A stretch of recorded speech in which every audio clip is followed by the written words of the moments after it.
अस्सलाम वालेकुम नाजरीन, मैं हूँ रामीन सैयद और आप देख रहे हैं प्रोग्राम ज़ेरे बहस। इंतकाम नहीं, खिदमत। जमातों, इदारों और रियासती सुतूनों को मिलकर काम करना होगा। ज़ख्मों को ना छेड़ो, आंसुओं का तूफान आ जाएगा।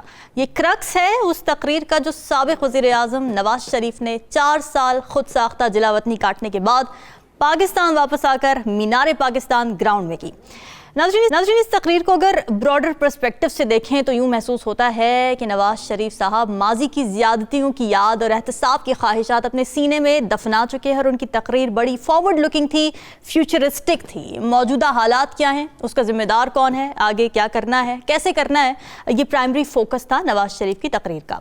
अब उनकी तकरीर मुख्तलिफ पहलुओं का अहाता करती है। सियासी पॉइंट ऑफ व्यू से पहली अहम बात तो उन्होंने ये की कि जी मेरे दिल में इंतकाम की कोई तमन्ना नहीं है, मैं सिर्फ कौम की खिदमत करना चाहता हूँ। फिर ज़ाहिर है बयानिए पर सवालात थे कि नून लीग जब आएगी, नवाज शरीफ जब आएंगे तो नून लीग क्या बयानिया बनाएगी। तो उन्होंने अपना बयानिया ये कहकर प्रेजेंट किया कि हमारा बयानिया पूछना है तो हमारी अखलाकियात से पूछो, रियासत के सुतूनों को आइन के मुताबिक मिलकर काम करना होगा, सबको इकट्ठा होना पड़ेगा। इस बात पर उन्होंने खासा स्ट्रेस दिया। फिर उन्होंने मईशत की बात की, 2017 की सूरत हाल से वो कंपेयर करते रहे और वो ये ज़रूर बताते रहे कि नवाज शरीफ ने क्या कुछ किया मईशत की बेहतरी के लिए, मगर 2022 में उनके अपने भाई शहबाज शरीफ की प्राइम मिनिस्टरशिप में इकोनॉमिक इंडिकेटर्स क्या थे, इस पर वो खामोश थे। फिर आगे के लिए भी उन्होंने ये कहा कि जी बरामदात बढ़ानी है, ज़राअत की इनकलाबी इस्लाहात करनी है, हमने पाकिस्तान को IT पावर बनाना है, हमने पहले भी ये किया और अब भी करके दिखाएंगे। फिर मुल्क की फॉरेन पॉलिसी के हवाले से भी उन्होंने अहम बात की कि हमसायों के साथ लड़ाई करके और दुनिया के साथ ताल्लुकात ख़राब करके हम तरक्की नहीं कर सकते, हमें सबके साथ अच्छे ताल्लुकात कायम करना होंगे। तो उनकी तकरीर की टोन से क्या अंदाज़ा होता है, जो नौ निकाती एजेंडा उन्होंने पेश किया वो पाकिस्तान को मौजूदा चैलेंजेस से निपटने में कितना मुआवन साबित होगा। फिर उनकी वापसी का पाकिस्तान की और उनकी अपनी जमात नून लीग की सियासत पर इम्पैक्ट क्या होगा, क्या नवाज शरीफ का सियासत में नया जन्म देरपा साबित होगा। इन्हीं पहलुओं पर बात करेंगे आज के शो में। हमें ज्वाइन करें सीनियर राव खालिद साहब, नजमू साकिब साहब भी हमारे साथ मौजूद हैं इस्लामाबाद स्टूडियो से, जबकि MD ताहिर जर्राल भी हमें ज्वाइन कर रहे हैं। आप सभी का बहुत शुक्रिया। राव खालिद साहब, सबसे पहले तो ये कि आपके ख्याल में कल की जो तकरीर थी उसकी टोन के हिसाब से आप क्या कह सकते हैं? हम ये कह सकते हैं कि मुज़ाहमती बयानिया से किनारा कुशी इख्तियार कर ली है नवाज शरीफ साहब ने और मुफाहमती बयानिया गालिब आया। फिर इवेंट कितना कामयाब था कल का नून लीग के लिए?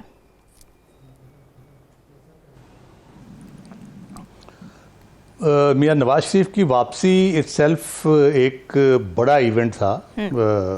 बाकी जलसे जुलूस के हवाले से दावे होते रहते हैं, बहुत कामयाब कहा जा रहा है, कुछ हल्कों की तरफ से कुछ गिनती कर रहे हैं, कुछ नहीं कर रहे। ज़ाहिर अपने अपने पॉलिटिकल इंक्लिनेशन की वजह से लोग कर रहे हैं, लेकिन एक अच्छा शो उन्होंने किया कल और काफ़ी कह लें कि भरपूर तरीके से उनके वर्कर्स की शिरकत थी। पूरे पाकिस्तान से, गिलगित बल्तिस्तान से, कश्मीर से लोग आए हुए थे। तो उसको मैं तो इस हक में नहीं हूँ, पॉलिटिकल एक्टिविटी होनी चाहिए, उसको चैलेंज नहीं करना चाहिए और ये एक्टिविटी होती रहे, चलती रहे तो लोगों की पार्टिसिपेशन बढ़ती चली जाती है। लोग घर में नहीं फिर बैठते, फिर आहिस्ता आहिस्ता वो माहौल बनता जाता है जिसमें सियासी कह लें कि गर्मा गर्मी भी आती है, सियासी एक्टिविटी भी होती है, सारी चीज़ें। जहाँ तक मियाँ साहब के आने से कोई नया बाब या कोई ऐसी कोई नई चीज़ होगी, वो मेरा ख्याल है कोई अभी तो सियासत शुरू नहीं कर रहे कि हम कहें कोई नया काम हो रहा है। वो अरसा दराज से सियासत कर रहे हैं और यही उनकी हमेशा से सियासत रही है। ना उन्होंने कोई नई जमात तश्कील दी है इस्तेकाम पाकिस्तान की तरह कि हम कहें नई जमात आ गई है तो अब कोई मियाँ साहब नया बाब उसमें करेंगे। मियाँ साहब की सियासत जो है और PMLN की सियासत खास तकरीर का थोड़ा सा तजिया करें ना कि तकरीर से क्या पता चल रहा? जी उसी हवाले से मैं कह रहा हूँ कि कुछ नया अगर होता तो वो समझ आता, नज़र आता और अखबारात की सुर्खियाँ भी वैसी होती। उन्होंने एक इंतकाम की बात की, इंतकाम नहीं लूँगा, उस हवाले से मेरा ज़ाती तजर्बा है कि जब आदमी वो उनकी जो शख्सियत रही है उसके बारे में जो जनरल एनालिसिस है वो बहुत विंडिक्टिव रहे हैं अपने रवैये में हमेशा से।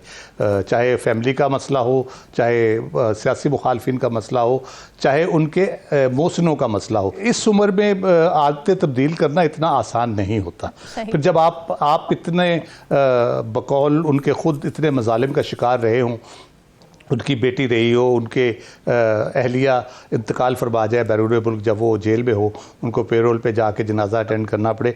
तो ये ऐसे जुल्म और दुख जिसने सहे हों, उसके अंदर से वो इंतकाम निकालना, वो उसको काबू कर लें, इस उम्र में अपना कर सकते हैं, वो एक बड़ी कामयाबी होगी। वो मैं समझूंगा एक नया काम होगा और बड़ी हिम्मत होगी उनकी। लेकिन जो मिजाजन वो रहे हैं, वो हमेशा से, आसिफ जरदारी साहब से पूछ लें कि वो मुंतकिम मिजाज हैं कि नहीं। और बहुत से लोग हैं, मैं एक एक का नाम, सलमान तासीर शहीद, जिनको चूना मंडी थाने में, जब अपोजिशन लीडर थे पंजाब में 97 में 98 में, उनको चूना मंडी थाने में जिस तरह से तशद्दुद किया गया, उल्टा लटका के पंखे के साथ उनको स्ट्रिप करके, और उसके बाद वो तस्वीरें मंगवाई गई ख़ास तौर पे। तो ये एक माइंडसेट तो रहा है। मुझे बड़ी खुशी होगी और मैं चाहूँगा कि ये चीज़ें ख़त्म हो हमारी सियासत से, एक दूसरे के ख़िलाफ़ जो इंतकाम है वो ख़त्म हो, अवाम के लिए सोचा जाए, अवाम के लिए बेहतरी की जाए। और मियाँ साहब अगर वो उस पर करना चाहते हैं तो बिल्कुल बड़ी खुशाइंद बात होगी। और उसका पता चलेगा जब इंतखाबात होंगे और उसके बाद फिर आगे अगर वो इक़्तिदार में आते हैं। तो सरे दस्तो जो सूरत हाल है, लोगों को अपनी अपनी पड़ी है, कौन से इलेक्शन और कौन सा वज़ीर आज़म, ये तो मुझे कोई इतना लगता नहीं कि इस किस्म की चीज़ें होंगी। ज़्यादातर तो लोगों का बेड़ा गर्क हुआ पड़ा है, उनके अपने बेचारों के मसाइल इतने ज़्यादा हो चुके हैं। तो जो उनकी बातें ठीक हैं, वो अभी अमली तौर पर कुछ नहीं कर सकते। अमली तौर पर वो क्या कर सकते हैं? उनकी पार्टी जिस मसाइल का शिकार है, मुस्लिम लीग नून के लिए ये एक नया बाब है कि उसके अंदर उसके बहुत लॉयलिस्ट शाहिद खाकान अब्बासी जैसे हैं, चौधरी निसार पहले चले गए, वो आवाज़ उठा रहे हैं, वो बात कर रहे हैं। वो उनके लिए चैलेंज होगा। वो किस तरह से उस अपनी पार्टी को मुत्तहिद करते हैं, इकट्ठा करते हैं और उसको लेके चलते हैं, और किस तरह से अपनी जो एक जो वोटर बेस उनकी, कल भी हमने बात की जीटी रोड की जो वोटर बेस थी, वो जिस तरह डिस्टर्ब हुई है, उसको किस तरह से वो दोबारा से यूनाइट करते हैं, इकट्ठा करते हैं और वापस जो है वो उनके अपने वोटर तो मेरे ख्याल से उसी तरह से हैं, लेकिन जो नया वोटर है उसको वो किस तरह से उसके साथ जोड़ते हैं और किस किस्म के एजेंडे और बयानिए के साथ उनको इकट्ठा करते हैं। इस तकरीर में तो ऐसी कोई बात नहीं थी कि कोई वोटर अट्रैक्ट हो नए उनकी तरफ। जी ठीक हो गया।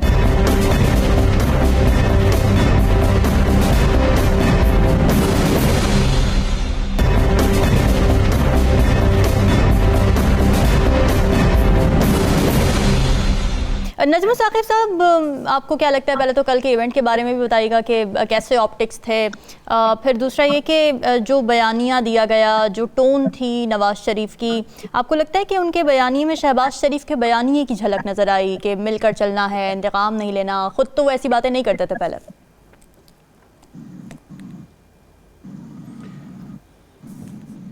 रामीन, उसमें ठीक है, आदमी को जब्त करना पड़ता है जब उसकी मर्ज़ी के ख़िलाफ़ कोई काम हो रहा हो, या मर्ज़ी के ख़िलाफ़ उसको अपनी शख्सियत, अपनी नेचर, अपनी फितरत के ख़िलाफ़ बात करनी हो, तो वो चेहरे से भी अयां होता है और पता भी चल जाता है, और वो बिल्कुल ज़ाहिर था। देखिए, बहुत बड़े लीडर हैं नवाज शरीफ साहब, इसमें तो कोई शक नहीं है। 3 दफ़ा अगर आप प्राइम मिनिस्टर बन जाते हैं तो और फिर क्या रह जाता है। बाकी ये कि वो कहते हैं कि the more you change the more you remain the same. हमने तो यही देखा है कि जितना भी चेंज करने की कोशिश करेंगे, चाहे अपनी शख्सियत को या चाहे आपके सियासी और जो हालात इस वक्त मौजूद हैं पाकिस्तान में, अब मुझे कुछ ऐसा लग रहा है कि ये फिल्म नई नहीं है। ये फिल्म पुरानी है, कुछ प्रिंट नए लग रहे हैं। वो होता है ना फिल्म फलानी नए प्रिंटों के साथ, तो उसमें ये कुछ शर्तिया नए प्रिंट से हैं जो कि हमारे सामने कल आए हैं। अब इसमें ये है कि इसका क्या होगा। मुझे तो ऐसे लगा जिस तरह के नया बाब तो नहीं था, आप उसको नया बाब इसलिए नहीं कह सकते कि नवाज शरीफ साहब को तो बड़ा अरसा हो गया, उनकी पाकिस्तान मुस्लिम लीग नून जो है उसको बड़ा अरसा हो गया, 3 दफ़ा वज़ीर आज़म भी रहे, तो नया बाब तो कोई नहीं खुला। सिर्फ ये हुआ है कि एक पुराने बाब को नए तरीके से पेश करने की कोशिश की गई है, जो कि मुझे लगता है चूंकि बाकी पॉलिटिकल पार्टीज जो हैं वो मैदान में नहीं हैं, हमें कुछ समझ नहीं आई कि ये कैसा मैदान था जिसमें सिर्फ एक पार्टी के एक लीडर जो हैं कुछ इमोशनल, यानी बहुत ज़्यादा जज्बाती किस्म के सीन्स। बाबा, आपने गले मिलना है तो आप एयरपोर्ट पे मिलें, आप घर पे मिलें, ये कोई ऐसी तो बात नहीं है कि कोई ख़ानदान का कोई आदमी है जो कि पता नहीं कितनी जेल काट के तो आया है। अब वो जो ऑप्टिक्स थे उनको बड़े अच्छे तरीके से यूज़ किया गया, मुस्लिम लीग ने बड़ा अच्छा यूज़ किया, और उसमें कुछ सीन्स ऐसे हैं जिनसे कि हमारे यहाँ के जो अवाम हैं उनको बड़ा होता है कि देखें जी बेटी मिल रही है बाप से, या भाई देखें बोल रहा है। अब एक और चीज़ थी कि जब मैंने एक सीन देखा जिसमें के 4 लोग खड़े हैं, वो एक ही फैमिली के हैं। हाँ, मैं भी कहने जा रही थी, उसमें बड़ा भाई है, छोटा भाई है, बिटिया रानी है और एक भतीजा है। सारे एक ही फैमिली के, मौरूसियत का बड़ा अहम उनसर है जो नजर आ रहा है। तो इतने भी अच्छे सीन्स थे। मैं वही उसी की तरफ आ रहा था कि मुझे ये समझ आई कि ये जो कुछ भी है को फैमिली इवेंट टाइप चीज लग रही है मुझे, जिसमें ये है कि बाकी सारे लोग, हत्ता के ख्वाजा आसिफ भी को उनको भी हटा दिया गया, वहां पे बड़े बड़े और जय्यद किस्म के लोग थे, साद रफीक साहब मौजूद थे। लेकिन वो जो सीन था ना जो कि 4 का था, उसने मुझे ये बताया कि ये जो मुस्लिम लीग नून है, ये वही है जो पहले थी, ये वही आज भी है, और ये इसी फैमिली के अंदर अंदर ही सारे मामलात रहेंगे। अब ये है कि उम्मीदें वाबस्ता जो की हैं वो हमारे पास चारा मुझे बताएं और क्या है। मेरे पास और अवाम के पास इस वक्त चारा क्या है, सिर्फ ये हमने देखना है कि ये जो कुछ भी हो रहा है उनसे उम्मीदें ही वाबस्ता करनी है। ये कहना कि जी नई हुकूमत बनेगी, इलेक्शन होंगे, उसके बाद एकदम से दूध की नहरें होंगी और शहद की जो है वो नहरें बहेंगी और अवाम में जो है पर कैपिटा इनकम इतनी हो जाएगी, ये मेरा ख्याल खाम ख्याली है। इस वक्त जो उनको अंदरूनी तौर पे मसाइल हैं, तकरीर से जो बातें जाहिर हुई वो तो हम सब ने मिलके देख लिया। जो उनके अंदरूनी मसाइल हैं वो पहले उन्होंने वो हल करने, और अभी 24 तारीख में 2 दिन बाकी हैं। वो जो केसेस थे उससे अभी पूरी तरह से नबर्द आजमा नहीं हो सके, ये खासतौर पे पनामा वाला जो है।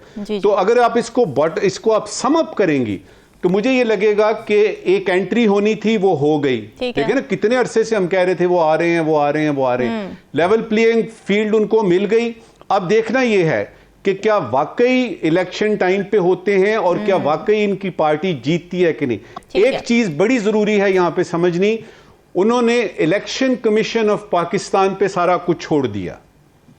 मुझे ये बात बड़ी अचंभे की लगी कि जी जो इलेक्शन कमीशन कहेगा, डेट रखेगा, जो करेगा मुझे मंजूर है। इसका क्या मतलब है?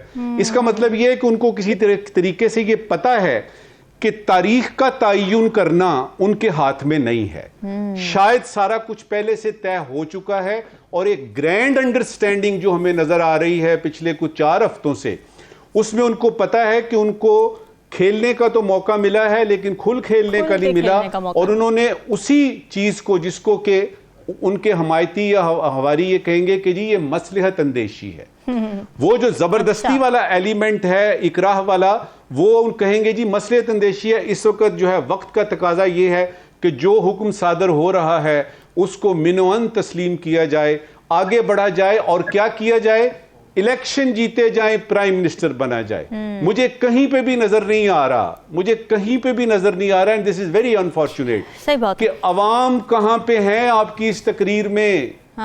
अवाम के बारे में मुझे अच्छा लगता कि अगर उनकी स्टेज पे आम लाहौर के लाहौरी आते और वो जो इतनी दूर से आए हुए थे उनके साथ जाते, उनके साथ मिलते, लेकिन हमने क्या देखा, वही खानदान है, वही ढाक के 3 पात हैं। ये बड़े अहम आपने निशानदेही की है और ये बात बिल्कुल सही नज़र भी है। ऑप्टिक्स के लिए इतनी अच्छी भी नहीं होती ज़ाहिर है इस मॉडर्न एज में। एमडी साहब, आपको कैसी लगी कल की तकरीर नवाज शरीफ साहब की, और ये जो बदला ना लेने की जो ख्वाहिश है, ये कितनी, अब हम इसको कह सकते हैं पॉजिटिव भी है, क्योंकि ज़ाहिर है पीटीआई का जब दौर था तो इस पर यह तनकीद की जाती थी कि फोकस गवर्नेंस से ज़्यादा पकड़ धक्कड़ पर है, करप्शन के केसेस में है, किसी को नहीं छोड़ूंगा, इस तरह के नारे लगते थे। क्या कैसे देख रहे हैं आप? देखें जी, कल का जो इवेंट था मीनार पाकिस्तान में, वो तो मुस्लिम लीग नून का एक बड़ा पावर शो था। उसमें लाखों की तादाद में लोग मौजूद थे। और दूसरी बात ये थी कि मियां नवाज शरीफ की वतन वापसी जो है, ये उस हवाले से, जैसे खालिद साहब ने भी कहा है, कि एक बहुत बड़ा इवेंट था कि कुछ चीजें ऐसी थी जो शायद आज से 1 माह 2 माह पहले जो है ना वो और तरह से चल रही थी। तो अभी 21 अक्टूबर को उनकी पाकिस्तान में वापसी और उसके बाद मीनार पाकिस्तान में एक बड़ा पावर शो जो है, आपने वोटर्स को मुतहर्रिक करना, आपने लोगों को एक मैसेज देना, तो इसमें नवाज शरीफ साहब ने जो तकरीर की है उसमें इंतकाम की जो बात है, मैं तो समझता हूँ ये बहुत खुशाइंद है। क्योंकि 3 दफा नवाज शरीफ साहब पाकिस्तान के वज़ीर आज़म रह चुके हैं, ये और पंजाब के वज़ीर आला भी रह चुके हैं। जो हालात माजी में हुए, यकीनी तौर पर उन्होंने ये कहा है कि मैं उसके ऊपर बात नहीं करना चाहता, मैं अपने दुखों को नहीं छेड़ना चाहता, और चूंकि इसके हवाले से उन्होंने वहाँ इशार भी पढ़े, तो मैं समझता हूँ कि इस पे हमें ये जो है ना तवक्को रखनी चाहिए कि अल्लाह ताला के फजल करम से हमें अब बार बार जो है ना वो इंतकाम की सियासत में और मुआज़राई की सियासत में हमें क्या फायदा हासिल हुए हैं। मैं तो सच्ची बात है कि मैंने भी एक तालिब इल्म की हैसियत से जो कुछ देखा है, सुना है, उसमें नुकसान ही हुआ है। और आज कौम जिस हालत में है, उस हालत से कौम को निकालने के लिए मिसाक जमहूरियत की जरूरत है, वफामत की जरूरत है, और इंतकाम की बजाय तरक्की की तरफ जाने की जरूरत है। और ये मैसेज नवाज शरीफ साहब ने अपने तकरीर में जो निकात पेश किए हैं तकरीर में, उसके हवाले से भी मैं समझता हूँ, मैं तो तवक्को करता हूँ कि इंशाल्लाह मुल्क के हालात बेहतर होंगे। और ये अभी वो कोई उनके पास अलादीन का चिराग नहीं है कि फौरी तौर पे 21 अक्टूबर को वो लाहौर मीनार पाकिस्तान में आके खिताब करेंगे, अपने ख्यालात का इजहार करेंगे और अपनी बात करेंगे, और उसके बाद जो है ना वो अगले महीने तक पाकिस्तान के हालात बेहतर हो जाएंगे। लेकिन हमें इसके ऊपर ना उम्मीद के साथ आगे बढ़ना है। और जिस तरह ये मौजूदा केयर टेकर सेटअप है, उसमें सपा सालार की जो मुल्क के लिए खिदमात हैं, और इसके अलावा जो नवाज शरीफ साहब को अभी मौका मिला है, तो इससे तवक्को ये की जानी चाहिए।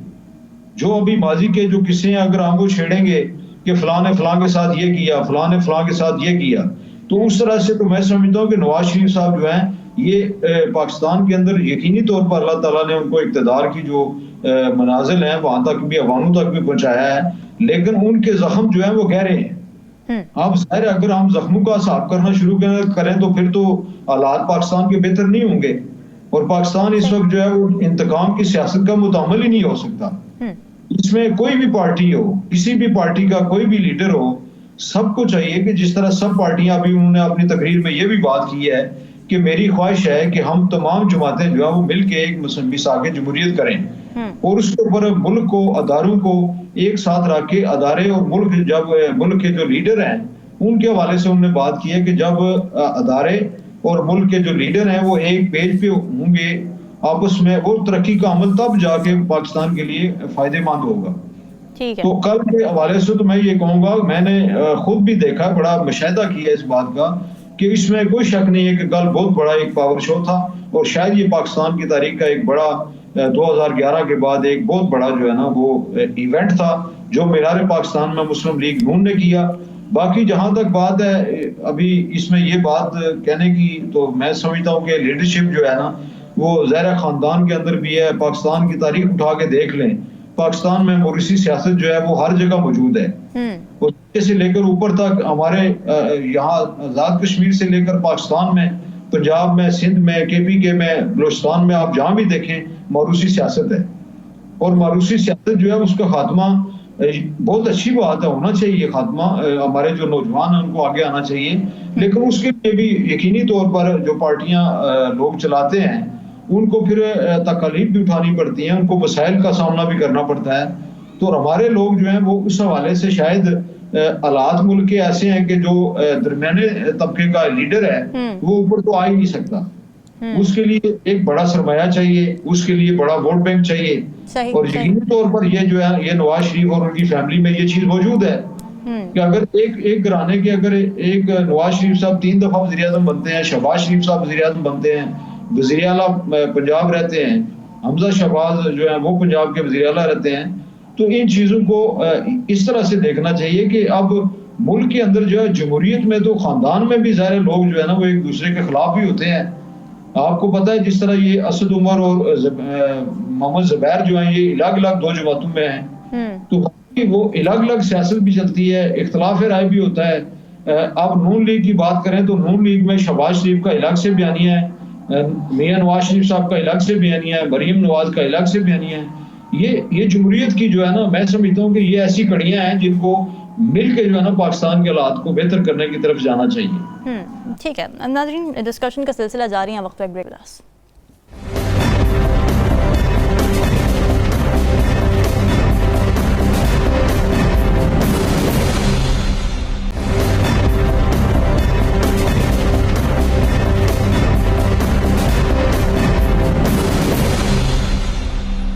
वेलकम बैक जी। बात हो रही है नवाज शरीफ की वापसी के हवाले से। वापसी पर जो उन्होंने पहली तकरीर की है उसके जो चीदा चीदा निकात हैं, अहम बातें, इंतकामी सियासत ना करने की, फिर मईशत के हवाले से भी उन्होंने एक एजेंडा पेश किया है, उस पर भी ज़रा हम थोड़ी बात करेंगे।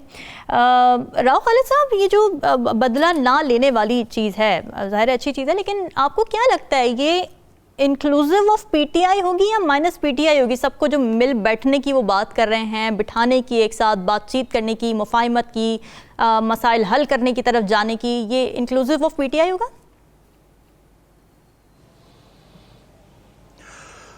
होना तो चाहिए। अगर आप कह लें कि वो बर्दाश्त और मिलजुल के चलने की बात हो रही है और सबको साथ लेके चलने की बात हो रही है, तो वो तो फिर उसमें तो कोई माइनस नहीं हो सकता।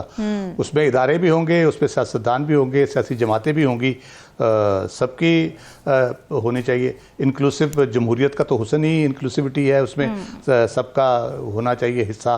वोटों के ज़रिए अवाम अपना हिस्सा डालते हैं, पॉलिसीज़ के ज़रिए और बाकी चीज़ों के ज़रिए सियासतदान अपना हिस्सा डालते हैं, और हुकूमत को राह पे रखने के लिए अपोजिशन अपना हिस्सा डालती है। ये पॉसिबल हो पाएगा पीटीआई को इंक्लूड करना, टेबल पे बिठाना पॉसिबल होगा? देखिए, एक तल्ख बात है जो मैं ज़रूर करना चाहूँगा कि पाकिस्तान में अरसे दराज से तफैली सियासत हो रही है। हर कोई दस्ते शफकत का तलबगार है। उसको ये है कि मुझे हुकूमत मिल जाए, अवाम की सपोर्ट हो ना हो। ये जब तक माइंडसेट रहेगा, उसमें फिर आप कंप्रोमाइज़ करते हैं। उसमें जब कंप्रोमाइज़ करते हैं तो फिर आप निकल के बयान देते हैं, जी मैं तो कुछ नहीं करना चाह रहा था, नैब मेरे इख्तियार में नहीं थी, फलां इदारा मेरे इख्तियार में नहीं था, ये इंतकाम मैं नहीं ले रहा था, कोई और ले रहा था। आप फिर इस तरह करना शुरू कर देते हैं। जब तक आप तो फैली सियासत का शिकार रहेंगे। दावा तो कुछ भी किया जा सकता है, लेकिन जब तक हम रवैये नहीं बदलेंगे, अपने रवैयों में जमहूरियत नहीं लाएंगे, जमहूरी तरीके से नहीं चलेंगे जमातों के अंदर, मुल्क के अंदर, और एक दूसरे को स्पेस नहीं देंगे जमहूरियत के अंदर जो चाहिए, उस वक्त तक कोई नया बाब ना लिखा जा सकता है ना खुल सकता है। हाँ, हम ये रवैया पैदा करें अपने अंदर बर्दाश्त का, जमहूरियत का, और फिर आप देखें नए बाब भी लिखे जाएंगे। मुल्क एक बावकार कौम भी होगी ये जो है, और मज़ीद होगी, और मुल्क भी इंशाल्लाह तरक्की करेगा और सही रास्ते पे चलेगा। लेकिन मसला ये है कि हम फंस जाते हैं छोटी छोटी चीज़ों में, क्योंकि हमने फेवर्स लेनी होती हैं, हमने किसी के तुफैल जो है वो हुकूमत के रास्ते चोर दरवाजे से तलाश करने होते हैं। तो उसमें फिर आप किस तरह से आप रह सकते हैं अलहदा? तो उसमें तो फिर आपको हर किस्म का कंप्रोमाइज़ भी करना पड़ता है, सब कुछ करना पड़ता है। मिसाक जमहूरियत जैसे बात की जा रही है, मैं पहले भी कह चुका हूं, जो लंदन वाला मिसाक जमहूरियत था वो बुनियादी तौर पे एक इतराफ़ जुर्म था तमाम सियासी जमातों की तरफ से। पीटीआई उसमें नहीं थी अगरचे, बाकी सियासी जमातें जितनी भी थी उसके रहनुमा जो पीटीआई में आगे वो भी उसमें शामिल थे। उन्होंने इतराफ़ जुर्म किया था कि ये हमने गलतियां की हैं और हम आइंदा ये गलतियां नहीं करेंगे। उन्होंने आगे फिर वही गलतियां की। वो मिसाक जमहूरियत के बाद वही कुछ किया उन्होंने कि उधर आप जमहूरियत की जंग लड़ रहे हैं और मोहतरमा बेनज़ीर भुट्टो शहीद परवेज़ मुशर्रफ से बैकडोर से बात भी कर रही हैं। इसी तरह से जब पीपल्स पार्टी की हुकूमत थी, उधर आप जमहूरियत कर रहे हैं। उनके कोalition भी बने 2008 में, जब आई हुकूमत पीपल्स पार्टी की नून बनी, और उसके बाद आप मेमो केस लेके सुप्रीम कोर्ट में भी काला कोट पहन के पहुँच गए, और उसके बाद सारा कुछ हुआ। अभी भी यही हुआ है। 2009 कॉन्फिडेंस से लेके अब तक आप जितना मर्जी इनकार करें, आपने फिर वही कुछ किया जो आपने मिसाक जमहूरियत में कहा था कि हम आइंदा नहीं करेंगे। तो फिर किस चीज़ का मिसाक जमहूरियत, जब आप अपने लफ्ज़ पे, अपने वादे पे, अपने दावे पे लोगों को जो यकीन दहानी कराते उस पर कायम ही नहीं रहते, और आपका जब अपना इक़्तिदार का मसला होता है तो आप सब कुछ पसे पुश डाल के आप कहते हैं कि जी ठीक है देखी जाएगी, बाद में देखेंगे, हुकूमत में आके देखेंगे क्या करना है। तो फिर इस तरह से तो चीज़ें नहीं चलती। आपको किसी असूल की बुनियाद पे खड़ा होना पड़ेगा।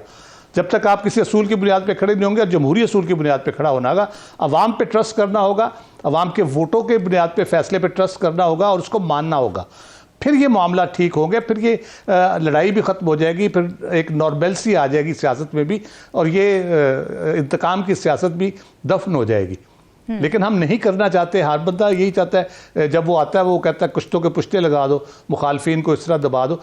ये पीटीआई के चेयरमैन तो अभी सियासत शुरू की थी, उस वक़्त उनकी कोई सीट भी नहीं थी, उस वक्त भी उनके खिलाफ इंतकामी कार्रवाइयाँ हो रही थी। चलो पीपल्स पार्टी तो एक बड़ी जमात थी, उससे खतरा था कि वो इक़्तिदार में आ जाएगी। आप छोड़ दें ये करने की बातें हैं, हम ये नहीं करेंगे, हम वो नहीं करेंगे।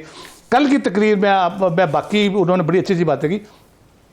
वो जिस वक्त इखलाकियात का दर्स दे रहे थे कि हमारी जमात में जो इखलाकियात है वो कमाल की है, और वो बात करते करते अचानक उन्होंने कहा कि हम ख़वातीन का बड़ा एहतराम करते हैं, ख़वातीन किधर है और ख़वातीन ये, और हमारी ख़वातीन जो है वो ढोल पे नाचने वाली नहीं है। तो ये क्या इखलाकियात है? आप दूसरी जमातों की ख़वातीन को ढोल पे नाचने वाली करार दे दें बिटवीन द लाइन्स।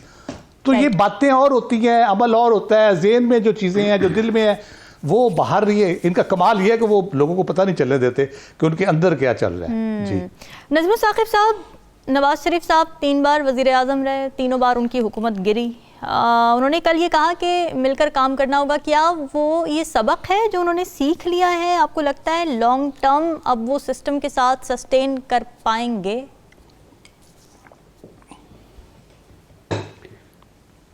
क्या 3 दफ़ा काफ़ी नहीं होती रामीन सबक सीखने के लिए? क्या चौथी दफ़ा ज़रूरी है कि वो सबक जो है वो आप चौथी दफ़ा उसको अप्लाई करें? आखिरी वक्त में क्या खाक मुसलमान होंगे? ये हम किन बातों की तरफ यानी चल पड़े हैं कि ये हो जाएगा वो हो जाएगा।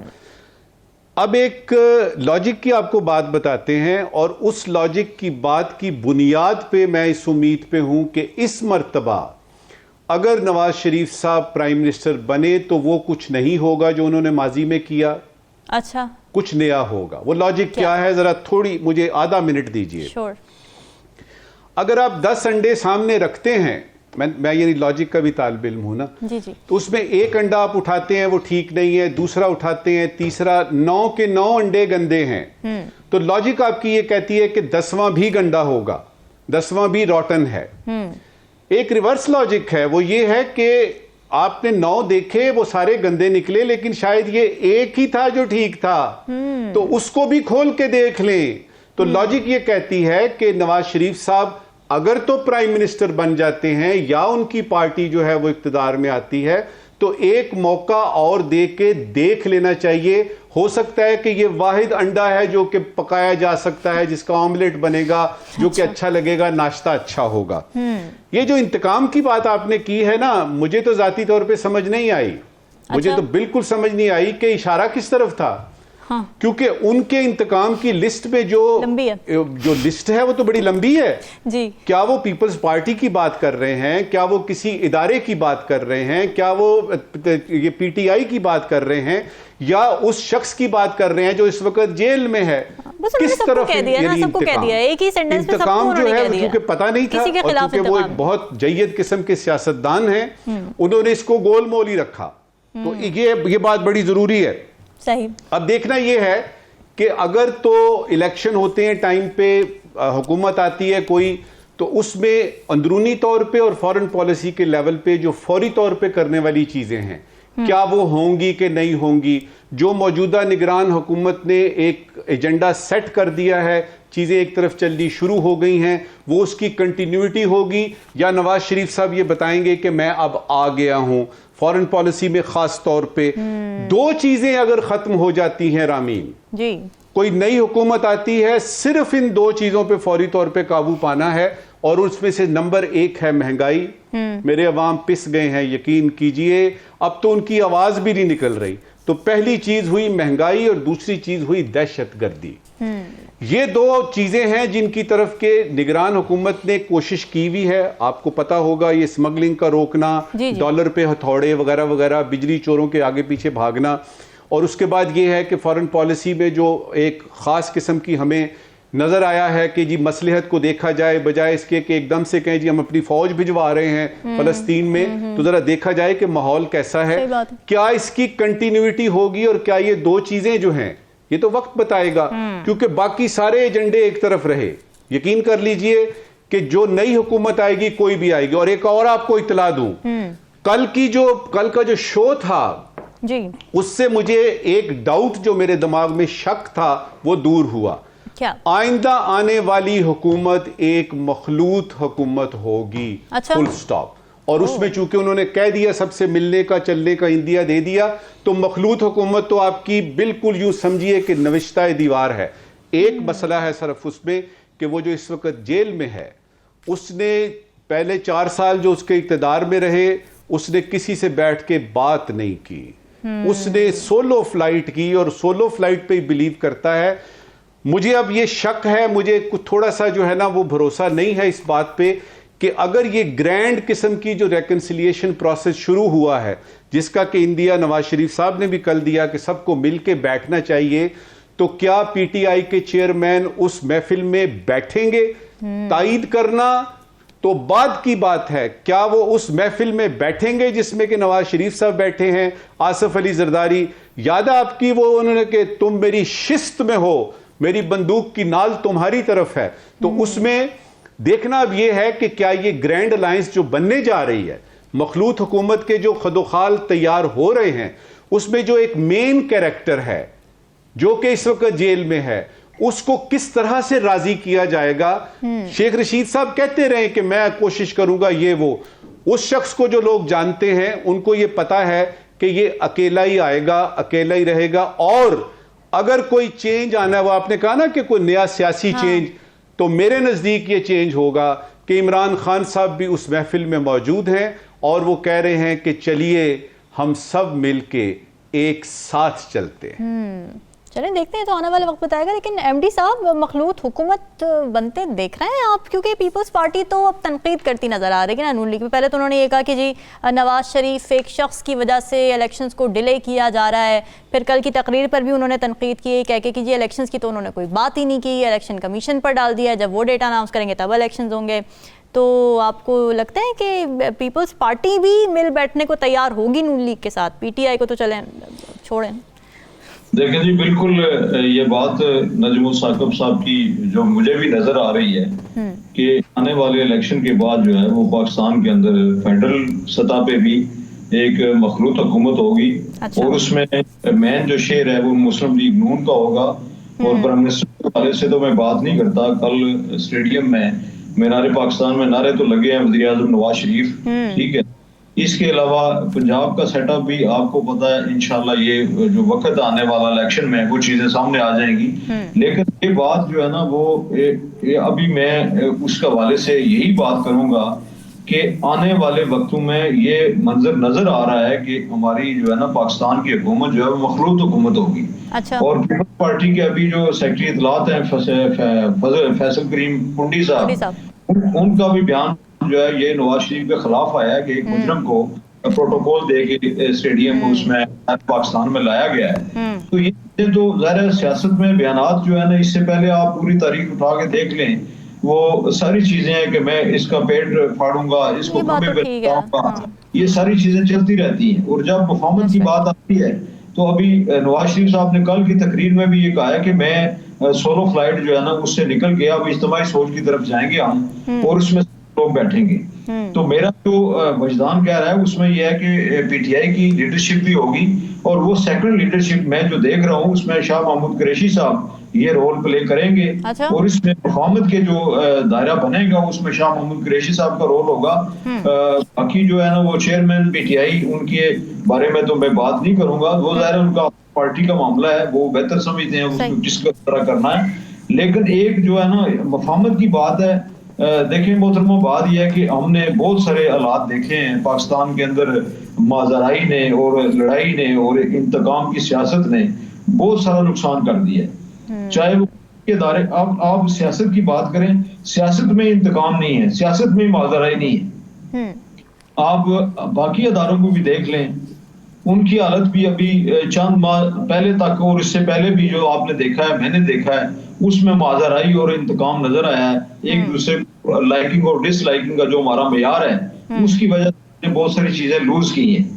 तो मैं यहाँ पे यही कहना चाहूंगा कि हमें उन चीजों से निकलना चाहिए। जिस तरह अभी राव खालिद साहब ने कहा कि इसमें नवाज शरीफ साहब अगर 3 दफा उनको जो है ना जख्म लगे हैं तो अब वो कहते हैं कि मैं मुफाहमत की सियासत करूंगा, मैं इंतकाम की सियासत नहीं करूंगा, मैं मसला कश्मीर को भी हल करूंगा, अवाम के मसाइल जो है गुर्बत का खात्मा भी करूंगा। ये उन्होंने नकात में ये बात की है। तो ये चीजें पाकिस्तान के, अगर पाकिस्तान के मुफाद को देखना है, पाकिस्तान के अवाम के मुफाद को देखना है, महंगाई को कम करना है, गुर्बत को कम करना है, तो उसके लिए फिर अपने सीने पे पत्थर रखना होगा। और अपने सीने पे पत्थर रख के फिर जो आपका पसंदीदा सियासतदान है उससे भी बात करनी होगी, और जो जिसको आप नहीं पसंद करते हैं उससे भी बात करनी होगी। मुफाहमत यही है, इसमें ये नहीं है कि मुफाहमत के लिए मैं चंद जो बंदे अपने मंजूर नजर है या मेरे जो पसंद है उनको मैं बिठा के बात करूं, तो फिर उसमें एहसास महरूमी जो है एक पार्टी का वो रहेगा, और वहां से फसाद फिर उठेगा, और फिर पाकिस्तान जो है उसमें मसाइल पैदा होंगे। सही बात है। नाज़रीन, डिस्कशन को यहीं से आगे बढ़ाएंगे अब आफ्टर ब्रेक का।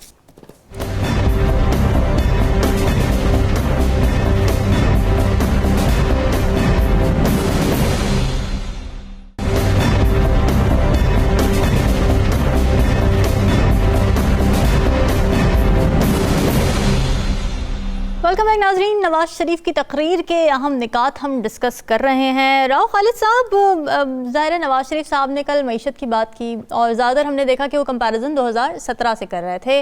2017 से 18 में जो शाहिद खाकान अब्बासी की गवर्नमेंट थी उसमें उसकी भी उन्होंने कोई बात नहीं की। फिर वो इंडिकेटर्स भी नहीं बताए जो 2022 में शहबाज शरीफ की प्राइम मिनिस्टरशिप के तहत हमने जिस तरह के इंडिकेटर्स देखे। ज़ाहिर है इस वक्त अभी तक वो इम्पैक्ट बाकी है आवाम के ऊपर, उसकी बात भी नहीं की। आपको लगता है रोड मैप मिसिंग है? अभी जो उन्होंने जितनी बातें की हैं, जो कुछ उन्होंने करने का अयादा किया है, वो सारी वही नॉर्मल बातें हैं कि जी यही जो सारे सभी आके यही बातें करते हैं कि जी पाकिस्तान को IT पावर बनाना है, ज़राअत की इनकलाबी इस्लाहात करनी, बरामदात बढ़ानी है। मौके तो उनको कहीं मिले, फिर क्या हुआ? मैं यही एग्जैक्टली यही बात कहना चाह रहा था कि 70 साल में कौन सा नया मुआशी चैलेंज हमारे सामने है? वही वाले हैं।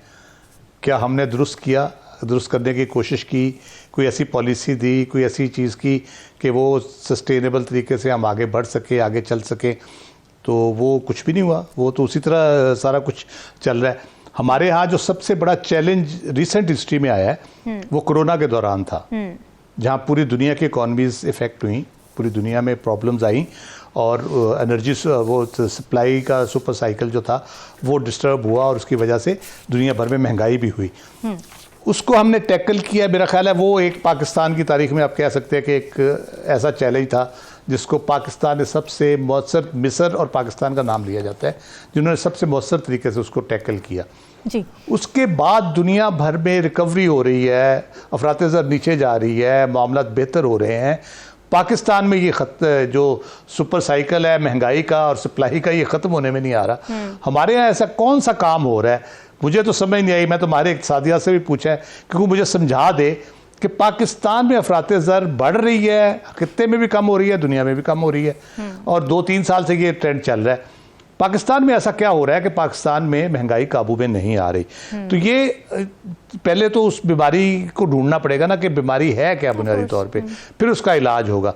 और ख़ास तौर पे जो 16 महीनों में जो कुछ हुआ है, ठीक है आप डाल दें IMF के वजह से PTI ने जो उनके साथ मुआहदे किए थे उसमें गड़बड़ थी, ये हर गवर्नमेंट ये करती है। उन्होंने जो पिछली गवर्नमेंट ने जो IMF के साथ किया था उसकी वजह से हो गया, कर्ज 60,000 से 70,000 अरब हो गए, और इस तरह ये सारा कुछ आप करते रहे। लेकिन आपके खित्ते में आए बांग्लादेश में लिया IMF का पैकेज, उनको तो कोई प्रॉब्लम नहीं है, उनके तो इन्फ्लेशन कोई 9 से अब 7 पे आ गई है, शायद नीचे 2-3% नीचे आई है। इसी तरह श्रीलंका का आपने देखा ऑलमोस्ट बैंकक्रप्ट हो गया, वहाँ राइट्स शुरू हो गए, वो रिकवर कर गए हैं। तो हमारे पास तो ऐसा कोई नहीं था मसला, ना कोई डिफ़ॉल्ट का था, वो ठीक है नारा इशारा ज़रूर लगा उसमें कि डिफ़ॉल्ट हो रहा है। मसला ये कि आप जो मेंटेलिटी है आपकी वो क्या है?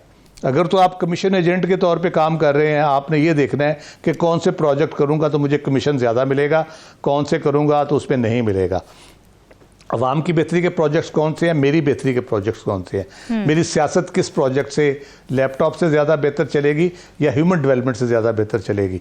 तो वो जब आपकी प्रायोरिटीज़ जो हैं वो ठीक नहीं होंगी तो उसमें मसाइल रहेंगे। आप जब अपनी ज़ात और अपनी सियासत के हवाले से फ़ैसले करेंगे तो उसमें ठीक फ़ैसले नहीं होंगे। मेरा ख्याल है मियां नवाज शरीफ साहब जिस चक्की से गुजरे हैं तो उसके बाद वो उनको ये अंडरस्टैंड करना चाहिए। एक तो बहुत बुनियादी बात जो उनके अंडरस्टैंड करने की है कि ये पाकिस्तान 2023-24 का पाकिस्तान ये बिल्कुल डिफरेंट पाकिस्तान है। जिसमें यूथ बल्ज है, जिसमें आपके पास 1.5-2 करोड़ नए वोटर्स यंग एज के हैं और आपकी 30-40% आबादी, 60% आबादी आपकी 40 से बिलो है। उनकी रिक्वायरमेंट्स हैं, उनके ख्यालात हैं, सोचने वाली पॉपुलेशन है, वो भेड़ों की तरह चलने वाली नहीं है, भेड़ चाल पे चलने वाली नहीं है। उनकी एक्सेस है सोशल मीडिया तक, इंफॉर्मेशन तक, वो एनालाइज करते हैं, वो लॉजिक के साथ बात करते हैं और जज्बाती हो के किसी चीज़ के पीछे नहीं जाते। तो इसलिए उसको एड्रेस करना सबसे बड़ा चैलेंज होगा मुस्लिम लीग नून जैसी जमात के लिए, जो कि अभी तक मुझे लग रहा है कि वो पुराने तरीके से चलने की कोशिश कर रही है। वो अपने आप को नए सांचे में ढालने की कोशिश नहीं कर रही। वो वही दावे नारे, ये लैपटॉप दे देंगे, ये रोटी सस्ती कर देंगे, ये इस तरह कर देंगे। आप लोगों को ह्यूमन डेवलपमेंट करें, आप लोगों को जॉब्स अपॉर्चुनिटीज़ दें, आप अपनी इंडस्ट्री को बढ़ाएं, फैलाएं, चलाएं, आईटी की इंडस्ट्री को फ़रोग़ दें, तो उससे जॉब जनरेशन जो होगी, लोगों की जेबें जब भरेगी, उनको महंगी चीज़ का भी मसला नहीं होगा अगर महंगाई भी होती है। लेकिन मसला ये है कि आप लोगों का तुमों का पिछले 16, 18, 20 महीने में नवाला तक छीन लिया गया है। तो आप किस तरह से सारे मामलात को एड्रेस करेंगे, बहुत बड़ा चैलेंज है। मियां साहब अगर हुकूमत में आते हैं तो उनके लिए बहुत बड़ा चैलेंज होगा। रवायती चीज़ों से वो ठीक नहीं होगा, ना कर्ज लेके ठीक होगा, बल्कि जो उनकी सबसे स्ट्रॉन्ग बेस है उनको उस पर हथौड़ा मारना पड़ेगा, और वो है ताजर। उनसे उनको सेल्स टैक्स, उनको टैक्स नेट में लाना पड़ेगा, उनसे आपको टैक्स रिकवरी करनी पड़ेगी और उनको कायल करना पड़ेगा कि आप लोग टैक्स नहीं देंगे तो ये मुल्क नहीं चलने लगा। जहां मुल्क का नुकसान होगा, आपका उससे ज्यादा नुकसान होगा, आपकी आइंदा नस्लों का नुकसान होगा। तो आप अगर वोट बैंक महफूज करने के चक्कर में पड़ गए तो फिर तो आप उसी विशिष्ट सर्कल में घूमते रहेंगे और कुछ भी नहीं होगा। हम फिर 5 साल बाद अगला कोई आने वाला दावा कर रहा होगा कि मैं आपकी काया पलट दूंगा, वो नए सब्ज बाग लेके आ जाएगा। बस ये सर सब्ज बाग ही हम देखते आ रहे हैं, अभी तक हम उसका कोई इम्प्लीमेंटेशन, कोई प्रैक्टिकल हम देख नहीं सके ना, उसके कोई फ़वाइद। नजमुल साकिब साहब, ज़ाहिर पुराने तरीक़ों की बात कर रहे थे राव खालिद साहब के, अभी नून लीग उसी पर है। पुराने तरीक़ों से 2013-2017 की जो गवर्नमेंट चलाई थी नवाज शरीफ ने, उसकी कारकर्दगी पर अगर आप कुछ शॉर्ट तजिया कर सकें, और फिर क्या वाकई पीटीआई की इकनॉमिक पॉलिसीज़ की वजह से डेंट लगा इकॉनमी को, जो कि आज हम इस हालात पर हैं, और इन हालात को रिवर्स करना क्या नून लीग के बस की बात है? कतई तौर पे नहीं है। ये जो मेरे सामने पड़े हुए हैं ना जी 9 नुकात, जिनका अभी राव साहब ने जिक्र किया, आपने भी कुछ इशारा किया, मुझे वो 6ठी जमात में याद आ गया कि मुगलों के जवाल के असबाब, तो वो हमने रटे हुए थे और हमें पता था कि ये सवाल तो पक्का माशरती उलूम में आएगा ही आएगा। बिल्कुल। ये मुझे ये बताइए कि इन 9 में से कौन सी ऐसी चीज है जो कि हमें आज से 10 साल पहले नहीं पता थी? हाँ। कौन सी ऐसी चीज है जो पीटीआई की हुकूमत में नहीं पता थी? और कौन सी ऐसी चीज है जो कि नवाज शरीफ साहब के 3 अदवार जो गुजरे उसमें नहीं था? देखिएगा, सरकारी और इंतजामाती अखराजात में कमी, टैक्स इस्लाहात, बरामदात में इजाफा, आईटी में इनकिलाब, बिजली गैस की कीमतों में कमी, खसारे वाले सरकारी इदारों की इंतजामकारी, ये सारा कुछ मुझे ये बताइए, आप किसी भी पॉलिटिकल पार्टी का एजेंडा देख लीजिए पाकिस्तान में किसी भी वक्त, आईटी की बात जरा नई है चूंकि कुछ बरस हुए हैं, इसके अलावा जितनी बातें भी हैं वो आपको लगेगा कि हर शख्स ने, हर सियासतदान ने आके बात की, हत्ता कि जो हमारे मिलिट्री रूलर्स थे उन्होंने भी इन्हीं चीजों की बात की। हुआ कि नहीं हुआ, ये सवाल है। लेकिन अभी जो मुझे लग रहा है ना, जो फर्क है, देखिए उस्ताद का काम है सबक याद करवाना। हाँ। ये पॉइंट्स जब मैं देखता हूं तो मुझे लगता है कि उस्ताद ने अपना सबक याद करा दिया है। अब उस स्टूडेंट ने कमरा इम्तिहान में जाके पर्चे देने हैं। अब उस पे जो है उस्ताद का तो इख्तियार नहीं होगा, वो तो सिर्फ उम्मीद करेगा, दुआ करेगा कि जो सबक पढ़ाया गया है उसी के मुताबिक पर्चे आएंगे। और मजेदार बात यह है कि ये पर्चा पहले ही आउट हो चुका है, पता है कि किस तरह करने वाले पे अब डिपेंड करता है। मौजूदा एजेंडा क्या इससे कोई मुख्तलिफ है जो निगरान हुकूमत का है? मुझे ये बताइए, या किसी और हुकूमत का मुख्तलिफ था? तो बॉटम लाइन क्या निकली कि ये सारी चीजें बार बार इसलिए आ रही हैं कि किसी भी हुकूमत ने, पाकिस्तान की तारीख में किसी भी हुकूमत ने इन चीजों की तरफ तवज्जो नहीं दी। टैक्स ले लीजिए, मुझे ये बताइए 8वीं जमात के बाद स्टूडेंट से पूछें कि भाई हमारे मुल्क के बुनियादी मसाइल क्या, वो कहेगा ये टैक्स नहीं लोग देते। हाँ।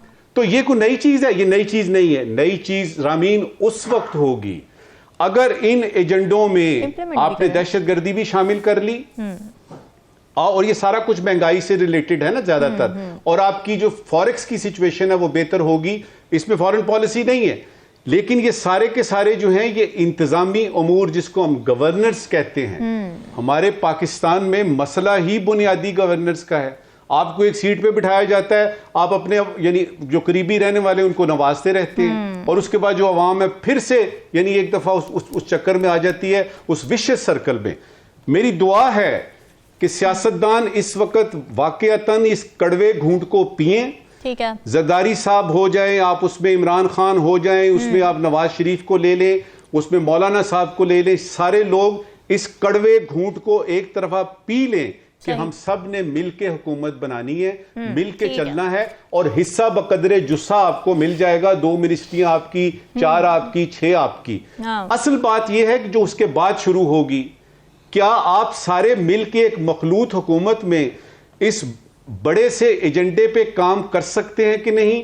मैं इंतजार करूंगा कमरा इम्तिहान का, और देखूंगा कि ये पर्चे जो हैं उस तरीके से किए जाते हैं, उस तरीके से लिखे जाते हैं जिस तरीके से के सबक पढ़ाया गया। सही बात है, अटेम्प्ट करना भी ठीक से ज़रूरी है ना। एमडी साहब, ज़ाहिर नवाज शरीफ साहब ने जो एक चार्टशीट पेश की, उन्होंने कहा कि जी महंगाई बहुत है, बिजली के बिल नहीं दिए जा रहे, लोग खुदकुशियाँ कर रहे हैं।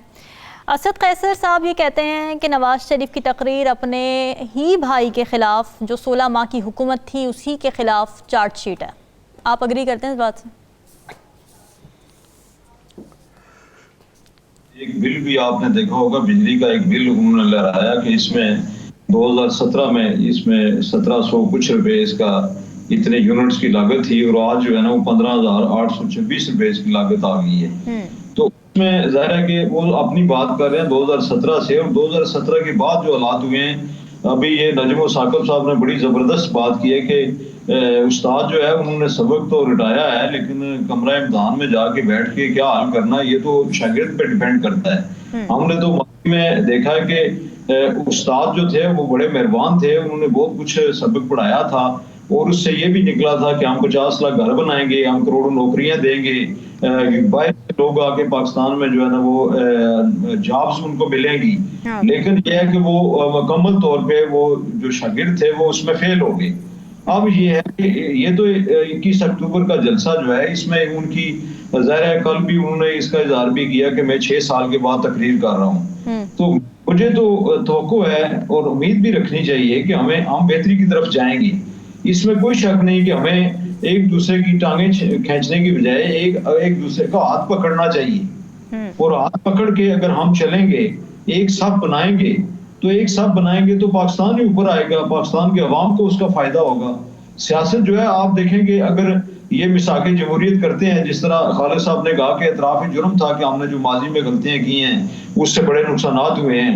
अभी अगर फिर से एक जो वो जिस तरह है ना कि मोमन जो है वो एक सुराख से बार बार नहीं डसा जाता। अब मैं यहाँ पे ये कहना चाहता हूँ कि इन सब को अब 5 साल की हुकूमत होती है फेडरल गवर्नमेंट की, ठीक है, वो आइन के तहत जो है 5 साल के, आप देखें 5 साल कोई भी बंदा अगर आया है वोट के जरिए आया है, जिस तरह से उसको लोगों ने इलेक्ट किया है या हुकूमत में आ गया, उसको काम करने का मौका दें, और उसके 5 साल के बाद फिर आ जाए, फिर दूसरा जो बेहतर है वो उसके बाद उसको मौका मिल जाएगा। ये इस तरह हम एक दूसरे के इसमें बंदर बांट, जो इक़्तिदार में बंदर बांट है, उसके नताइज भी कोई इतने अच्छे नहीं निकले हैं।